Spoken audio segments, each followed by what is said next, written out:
안녕하세요. 카카오톡 서버의 스프링 공화국 탈출기에 대해 발표하게 된 톡 서버 파트의 잭입니다. 톡 서버 파트의 경우 카카오톡의 프로필, 친구, 게시판, 그리고 API 게이트웨이 등을 맡고 있는 부서입니다.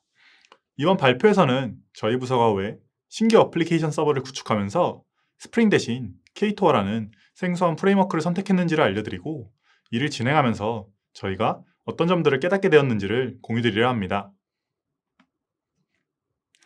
이번 발표에서는 스프링 공화국의 장점, 단점, 혜택들에 대해 설명한 후에 스프링을 탈출해서 어떤 걸 찾아 떠나려 했는지, 그리고 스프링을 어떤 라이브러리와 프레임워크로 대체했는지, 마지막으로 스프링을 탈출해서 어플리케이션 서버를 구성했던 경험이 어떠했는지를 공유하려 합니다. 국내는 스프링 공화국이라고 할 정도로 카카오뿐만 아니라 다양한 회사들에서 많은 어플리케이션 서버들의 스프링을 사용하고 있습니다. 오랜 기간 사랑받은 프레임워크인 만큼 스프링은 많은 장점들을 가지고 있습니다. 고연차부터 저연차까지 다양한 개발자들이 많은 스프링 경험을 가지고 있습니다. 국내에서 스프링을 경험해본 개발자 풀이 워낙 크다 보니 스프링을 사용하다가 벽에 부딪힐 때나 도움이 필요할 때 인터넷이나 사내에서 도움을 받기가 매우 용이합니다. 이에 더해 생태계가 잘 구축되어 있습니다. 스프링에는 손에 꼽기 어려울 만큼 많은 공식 라이브러리들이 있고, 이외에도 스프링 연동을 쉽게 하는 다양한 라이브러리들이 많이 존재하고 있습니다. 카카오에서도 사내 인프라 사용을 쉽게 하는 스프링 연동 라이브러리들이 잘 구축되어 있는 편입니다. 다른 프레임워크들을 보다 보면 이와 같이 생태계가 잘 구축되어 있는 프레임워크는 없는 것 같습니다. 위 두 가지 장점들을 종합해보면 개발자 풀이 넓고 생태계도 잘 되어 있다 보니 스프링을 이용해서 개발을 시작하게 되면 서버 개발 기간이 단축되게 되는 장점이 있습니다. 또한 상황에 따라 인력이 더 투입되어야 할 때도 개발자 풀이 넓어서 추가 투입이 용이해집니다. 이는 신규 어플리케이션 서버 개발에 있어서 매우 큰 장점인 것 같습니다. 마지막으로 프레임워크의 서비스 종료 기간이 길고 버전 업그레이드 문서가 잘 정의되어 있는 편이라서 오랜 기간 프레임워크를 사용하면서 오는 버전 업그레이드에 대한 부담이나 불편함도 최소화되는 것 같습니다. 스프링의 장점에 대해서 소개해드렸는데, 그렇다면 스프링은 단점이 없는 프레임워크일까요? 저희는 이에 대해 아직 생각해 본 적이 없었어서 신규 어플리케이션 서버 구축 전 스프링을 사용하지 않을 이유를 찾아봤고, 지금부터는 스프링의 단점에 대해 얘기해 보겠습니다. 많은 표준들이 그러하듯 인터넷 표준을 따르게 되면 클라이언트 서버 간 연동 등을 쉽게 해줄 수 있기 때문에 표준을 따르는 것은 개발자 입장에서 굉장히 중요합니다. 인터넷 표준의 경우 시간이 지남에 따라 많은 부분이 개정되고 새롭게 추가되고 있는데, 스프링은 오래된 프레임워크이다 보니 현실적으로 표준의 개정 또는 추가에 발맞춰 수정되기 어려운 부분들이 있는 것 같습니다. 그런 상황에서 스프링 경험자가 많다 보니 표준에서 설명하는 개념보다는 스프링에서 해왔던 관습 기준으로 설계되는 경우가 많은 것 같습니다. HTTP 인증을 통해 이러한 경우에 예를 들어보려 합니다. HTTP 인증 표준인 RFC 7235에서는 시도 응답 인증 체계를 이용해야 한다고 설명하고 있습니다.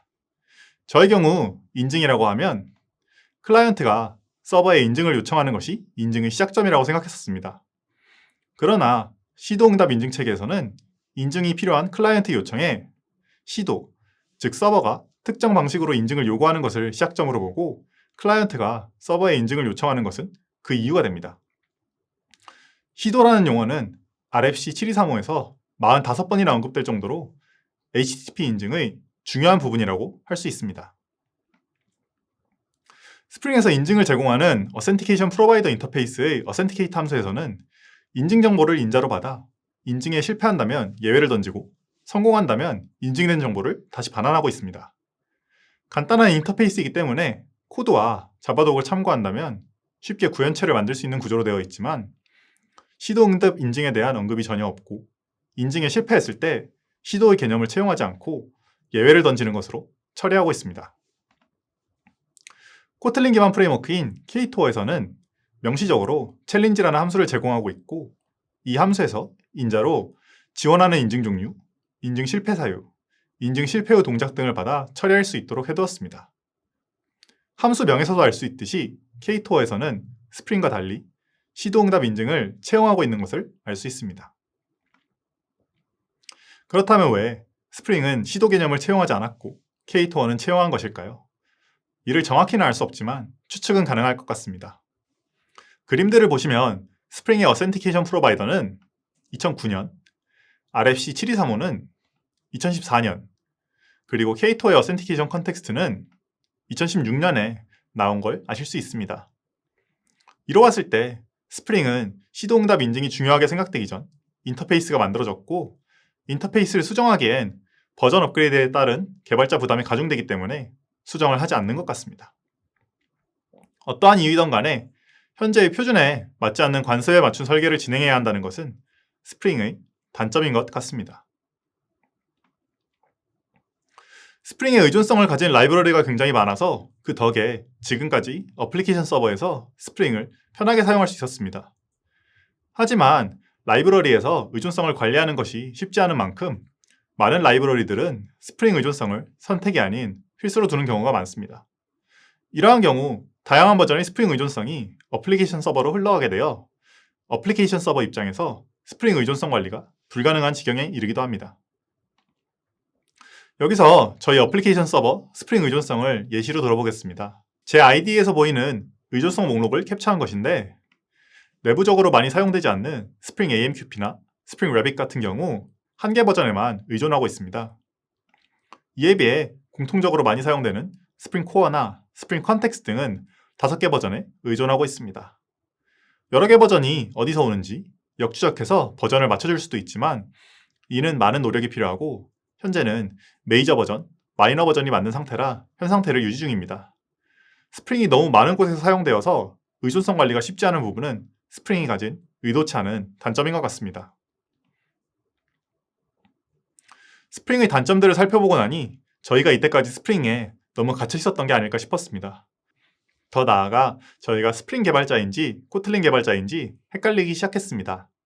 저희 마음속에서는 코틀린 개발자라 생각하고 코틀린이 가장 중요하다고 생각해 왔었는데, 현실에서는 코틀린이 없다면 자바를 대안으로 쓸 수 있지만 오히려 스프링이 없는 상황을 겪어보지 못해서 스프링 없이는 개발을 못하는 것이 아닌가 싶었습니다. 그래서 저희는 부서원들과 논의 후 이번 프로젝트에서는 스프링을 탈출해보기로 결정했고, 이를 위해 어떤 대안들이 있을까 고민해보기 시작했습니다.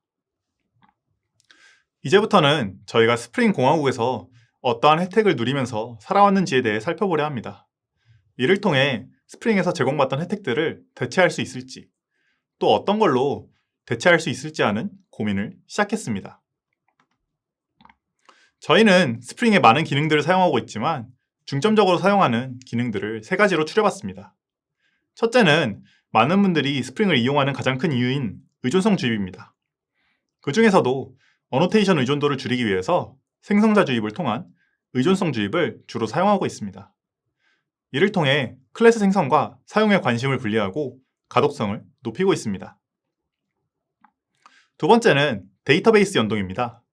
스프링 JDBC를 사용하지 않고 데이터베이스에 쿼리를 하려면 커넥션 관리, 파라미터 주입 등에서 개발자가 직접 챙겨야 할 부분들이 굉장히 많아서 저희는 JDBC 템플릿 등을 통해 이를 추상화하고 핵심적인 쿼리에만 집중하려 노력하고 있습니다.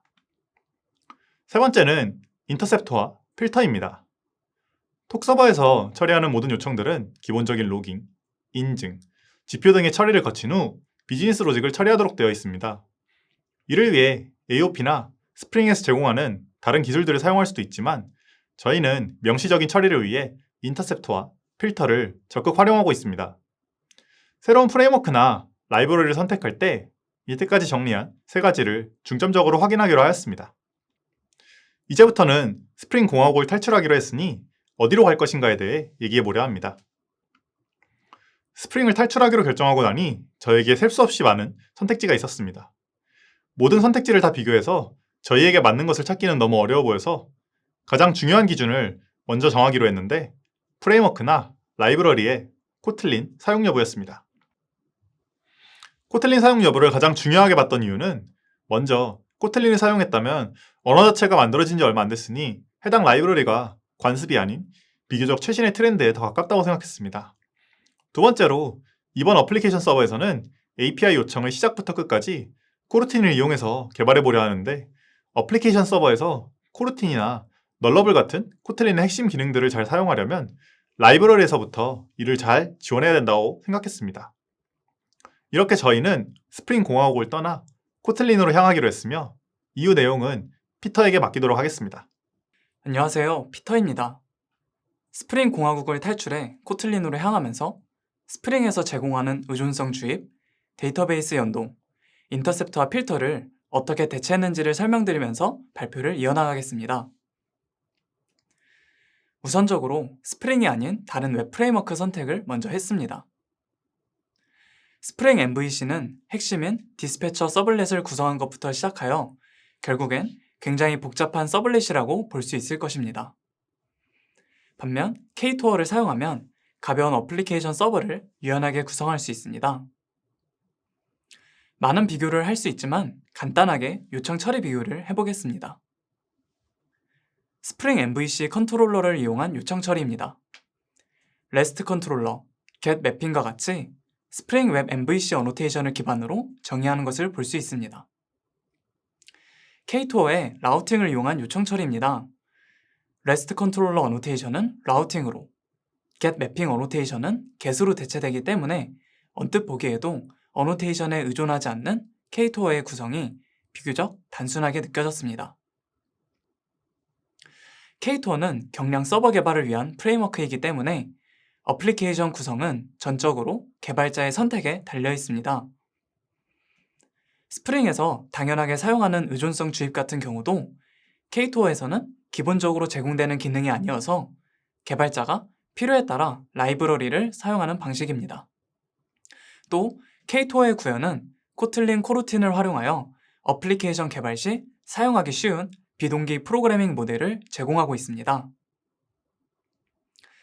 개발자가 원하는 방식으로 유연하게 어플리케이션을 구성할 수 있고 코루틴 기반의 비동기 서버 개발이 가능한 K토어를 사용했습니다.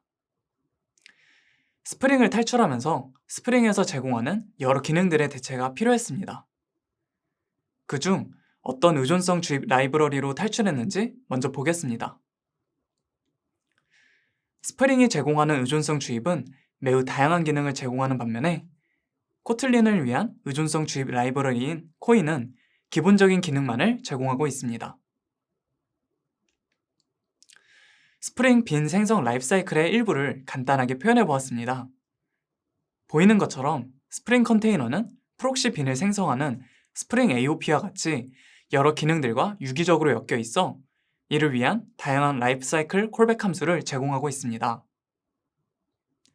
이에 비해 코인은 독립적으로 제공되는 라이브러리이기 때문에 다른 기능들과 엮이지 않게 되고 라이프사이클 콜백 함수 또한 제공하고 있지 않습니다. 저의 경우 스프링 AOP와 같이 엮여있는 기능들을 사용하지 않고 콜백 함수 또한 활용하고 있지 않기 때문에 스프링의 빈 생성 라이프사이클은 복잡하게 느껴졌으며 기본적인 의존성 주입 기능만을 제공하는 코인을 가볍고 깔끔하게 사용할 수 있겠다고 생각했습니다. 스프링은 다양한 방식으로 빈을 생성할 수 있습니다. 클래스에 컴포넌트 어노테이션을 붙이거나 함수에 빈 어노테이션을 붙여 리턴 값을 빈으로 등록할 수 있습니다. 코인에서는 싱글 블록을 통해 코인 컨테이너가 관리하는 인스턴스를 생성할 수 있습니다. 이렇게 어노테이션이 아닌 명시적인 DSL 방식과 가벼운 컨테이너를 제공하는 코인을 사용했습니다. 의존성 주입에 이어 이번에는 데이터베이스 연동을 어떻게 구성했는지 보겠습니다. 스프링 JDBC는 JDBC 템플릿 등을 이용해서 SQL 쿼리를 스트링 형식으로 작성합니다. 코틀린을 위한 경량 라이브러리인 익스포스드를 사용하면 DSL 형식으로 쿼리를 작성할 수 있습니다. 스프링 JDBC를 사용해 작성한 쿼리인데 타입 체크가 불가능한 스트링 형식으로 SQL문을 작성하고 있습니다. 익스포스드를 사용해 작성한 쿼리이고 이는 SQL을 DSL로 감싸 타입세이프한 SQL문을 지원해서 실수를 줄이고 보다 명시적인 방법으로 쿼리를 작성할 수 있습니다. 스프링에서 DSL 형식을 사용하려면 쿼리 DSL과 같은 라이브러리를 별도로 사용해야 합니다. 반면에 익스포스드는 자체적으로 DSL 신텍스를 잘 제공하고 있고 코루틴도 지원하고 있어 사용하게 되었습니다. 마지막으로 스프링의 인터셉터나 필터를 어떻게 대체했는지에 대한 내용입니다. 스프링에서는 필터와 인터셉터로 중간에 요청을 가로채 특정 처리를 할 수 있는데 이 기능을 정해진 구성으로 제공하고 있습니다. K토어에서는 파이프라인으로 비슷한 기능을 제공하고 있습니다. 이를 사용하면 요청을 다양한 방식으로 처리할 수 있어 자유로운 구성이 가능해집니다. 스프링의 요청 처리 흐름을 간단하게 표현해 보았습니다. 필터에서 서블릿 요청을 먼저 처리하고 나서 스프링 영역의 인터셉터에서 요청을 처리합니다. 응답은 다시 인터셉터에서 필터 순서로 처리됩니다. 이런 방식으로 스프링에서는 항상 요청을 처리하는 구간이 정해져 있어 제한적으로 요청 처리를 구성할 수 있습니다. K토어의 어플리케이션 콜 파이프라인은 어플리케이션이 HTTP 요청을 처리하기 위해 사용하는 기본 파이프라인입니다. 페이지는 5단계로 구성되어 있으며 순서대로 각 페이지가 실행됩니다. 이 기본 파이프라인에 페이지를 추가하여 별도 처리를 할 수 있습니다. K토어에서 제공하는 인증 기능을 사용하는 경우 Authenticate와 Challenge 페이지가 추가되어 Features 페이지 이후에 처리됩니다. 인증과 같이 K토어가 제공하는 페이지 말고도 직접 페이지를 만들어 파이프라인을 구성할 수도 있습니다. 이렇게 스프링과 달리 K토어의 파이프라인은 자유롭게 구성이 가능합니다. 이 확정성 있는 구조를 이용하여 액세스 로깅, 인증, 지표 처리 등을 어플리케이션에 적용했습니다. 마지막으로 스프링 공화국을 탈출해 어플리케이션 서버를 구성했던 경험이 어땠는지, 정말 좋았는지, 그리고 앞으로의 방향에 대해서 말씀드리겠습니다. 스프링은 이미 많은 기능을 제공하고 있어서 완성된 그림과 같았습니다. 반면 스프링에서 탈출하자 필요한 기능들을 유연하게 붙이는 방식이 마치 퍼즐과 같았습니다. 이렇게 스프링 생태계에서 제공하는 그림 말고도 다른 퍼즐 조각인 대체제를 선택해 잘 끼워 넣을 수 있다는 확신이 생겼습니다. 또 스프링 생태계가 다양한 기능들을 제공하고 있는데 그중 일부만 사용한다면 스프링을 사용하는 것은 오버스펙이 아닌가? 라는 생각이 들었습니다. 그렇다면 저의 결론은 스프링이라는 커다란 공화국에서 탈출하는 것이 목표일까요? 새로운 어플리케이션을 구성한 대로 똑같이 계속 사용하다 보면 다시 여기에 의존적인 코드를 만들어낼 가능성이 높을 것입니다. 그러면 표준보다 관습을 따르게 되고 의존성이 전이되는 문제가 다시 발생할 수 있습니다. 의존성을 줄인다면 저희가 이번에 했던 방식처럼 원하는 기능이 있을 때마다 쉽게 퍼즐 조각을 갈아 끼울 수 있을 것이라고 생각합니다. 따라서 저희는 스프링 같은 특정 프레임워크의 개발자이기보다 코틀린 개발자이고 싶습니다. 스프링 없이도 개발이 충분히 가능했으며 앞으로도 스프링을 포함하여 특정 프레임워크에 대한 의존성을 줄여나갈 것입니다. 이 프로젝트를 같이 했던 저, 잭, DY뿐만 아니라 부서원들의 도움과 배려가 없었다면 신규 어플리케이션 서버 개발을 이번과 같이 도전적으로 진행할 수 없었을 것입니다. 지금 이 자리를 빌려 모두에게 감사의 뜻을 전합니다. 저희는 아직도 더 만들고 개선해야 할 것이 많습니다. 관심이 있으시다면 톡서버에 합류하셔서 이 표의 빈자리를 채워주시길 바라겠습니다. 이상으로 발표를 마치도록 하겠습니다. 시청해주셔서 감사합니다.